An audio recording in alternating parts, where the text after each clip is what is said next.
another year has passed, which means we're all 1 year older, which means we're growing as people, which yeah, this is a stretch. I didn't have a transition. As a youngster, I was prone to believing people pretty much unconditionally, as with most children. I just had too much trust for my own good. Like, oh, why would anyone have any reason to lie to me? The world is full of nothing but nice people and purity. Of course, I've grown out of that mentality and am a lot more cautious. But for a while, people could just tell me things and I just believe them. I got thinking about all the ridiculous things people put in my head that I stored as facts, and I decided to make a list of the craziest ones. And also, just letting you know, I was like younger than 7 in all of these stories. Don't worry, I didn't just find out these things aren't true like a couple months ago or anything. When I was in 1st grade, for some reason my mom told me aluminum foil is poison and if I ever bit it, I'd die.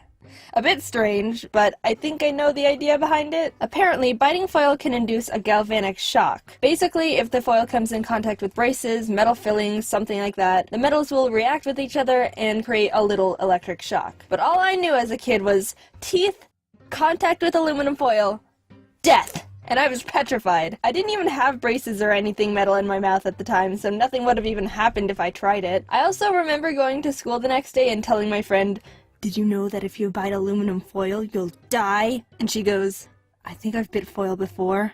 And I was like, how are you not dead? Grasshoppers spit acid in your shoes. This one probably needs explaining too. I was at recess with some friends and we were running around in the grass without our shoes on. When we went back to put them on, there was a little grasshopper sitting at the bottom of my right shoe.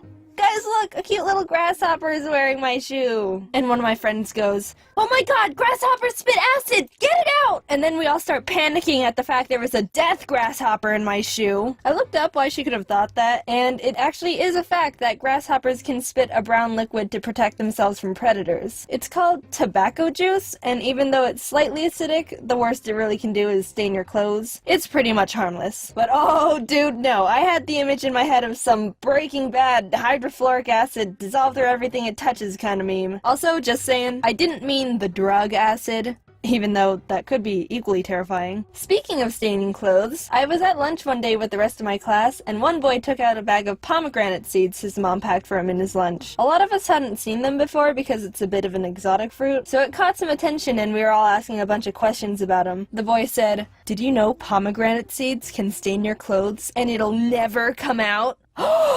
Whoa. That must be one powerful fruit. It never comes out? Never ever forever? Not even with the power of OxiClean Laundry Stain Remover. It gets the tough stains out. And then we watched the kid eat a bag of pomegranate seeds sitting sideways with the seeds on the space next to him because he didn't want to spill them on himself. Looking back, it was definitely just his mom exaggerating because she didn't want to have to deal with the stains and laundry. A sly parenting trick if I do say so myself. It's weird to think she's out there somewhere and she doesn't even realize she accidentally taught me that lesson too. This one's actually kind of common to believe, and I think a lot of people have been passing this myth around for a long time. Sitting too close to the TV is bad for your eyes. I did research on this one as well, and even though it might seem like it could be true, there's apparently no actual evidence that sitting in front of the TV is damaging to your eyes. But oh, little old Jaden believed it, and you know what I did with that information?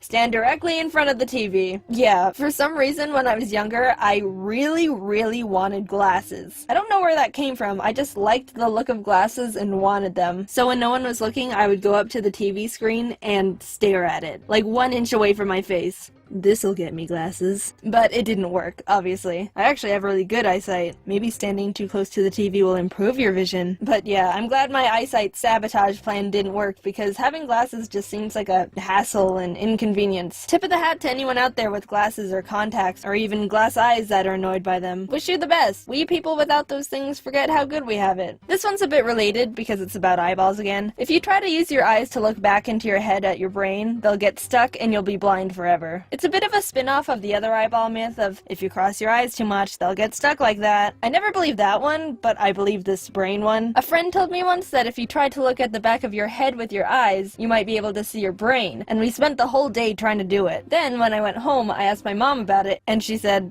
"Don't do that, they'll get stuck." I think I believed it so quickly because if you try, it does kind of hurt your eyes a bit because they're not really supposed to be able to look back into your head like that. And I thought that was like your body saying, "Don't push it, this is a warning." And even to this day, I'm a bit nervous pushing my eyes to their rotation limit. I don't know how else to say it. I know it's not true, but it's still always in the back of my mind, which I'll never be able to see. And finally, the most ridiculous thing I believed. So, I don't know how this happened. No one told me this. I don't understand where I went wrong here. But somehow I ended up confusing the disease tetanus with AIDS. I don't know how I did that. Back then, I didn't even know what AIDS was. And yes, I am considered a PG channel for the most part, so if you're a youngster watching and you don't know what AIDS is, your parents will explain it more in a few years. It's a disease that you don't need to worry about for the time being. Only adults should need to worry about it. So yeah, I thought tetanus was called AIDS. The disease that you can get from an infected cut was called AIDS to me. And the worst thing about it is this one time someone accidentally cut themselves on a rusty shovel, and I have the memory of saying, "Careful, you could get AIDS." What? Why? How did this happen to me? I don't understand what went wrong. How do I mix those two things up? But whatever. I know the difference now, and that's all that matters. But I do sometimes mix up saying tetanus and Tetris. Careful, you could get Tetris.